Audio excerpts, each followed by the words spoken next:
Gilles Babinet, Africa for Tech. Gilles Babinet, merci de nous recevoir. Depuis 2-3 ans, on voit une grande effervescence de projets, d'événements autour de l'innovation en Afrique. On se pose la question de l'impact de toutes ces initiatives et puis aussi, au-delà des initiatives, de ces startups qui se créent. Alors, l'impact des startups en général n'est pas connu. Il y a une effervescence autour de l'innovation africaine en général, des incubateurs en très grand nombre. On a compté plus de 150 dans toute l'Afrique, donc c'est effectivement impressionnant. Et pour autant, un certain nombre de critiques émergent sur le fait que ces startups servent des besoins qui sont surtout des besoins entre guillemets de type occidentaux, de l'e-commerce de proximité, des choses de ce type-là. Il faut pour autant reconnaître que il y a des très belles startups de type M-Pesa qui ont eu des impacts très significatifs sur le développement de certains pays. M-Pesa, c'est la moitié du PIB du Kenya qui est transactionné par M-Pesa. Donc c'est évidemment très puissant, très efficace et ça accélère l'économie d'une façon forte.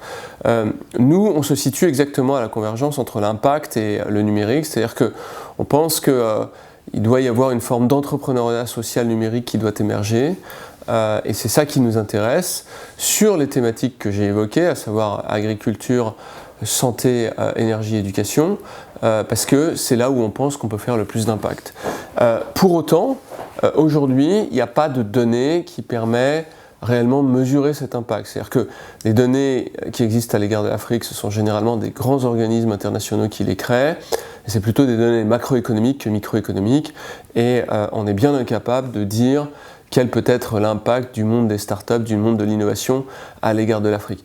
Les travaux les plus évolués qui existent à cet égard, c'est les travaux de la London School of Economics ou encore de la GSMA, qui parlent de l'impact des télécommunications sur l'Afrique, et qui commencent d'ailleurs un peu à parler de l'impact du numérique sur la croissance. Malgré tout, ça reste des travaux très macroéconomiques. D'accord.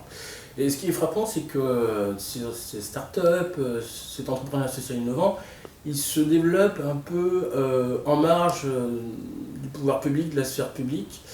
Par exemple, il y a tout ce qui est Fab Lab, généralement si on prend le cas de la Côte d'Ivoire, c'est des petites institutions qui se sont créées.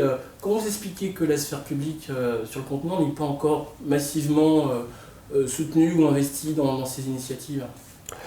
Je ne suis pas sûr que ce soit exclusivement du ressort de la sphère publique. On voit bien qu'un certain nombre de dynamiques récentes ne sont pas du fait de la sphère publique, à commencer par les télécommunications, qui ont été exclusivement financées par des acteurs privés. Je pense qu'une des caractéristiques du numérique, c'est plus de reposer sur des acteurs privés et en particulier la société civile, et éventuellement, dans certains cas, les acteurs publics peuvent arriver en ressort complémentaires, mais pas principaux. D'accord. Ce serait une des forces en fait, le fait que ce soit des individualités qui portent ces initiatives. Est-ce que du coup pour Africa for Tech, il va y avoir un sujet de pouvoir suivre un peu, on va dire en termes d'impact, en termes de retombées, ce qui va être mis en place à travers ces secteurs donc, que vous avez cités, et ce qui va être mis en place donc, à travers cette connexion entre innovateurs, mentors et on va dire start-up. Nous, notre objectif, c'est effectivement d'être capable de mesurer notre impact pour pouvoir le dupliquer. À partir du moment où on peut mesurer, on peut dupliquer.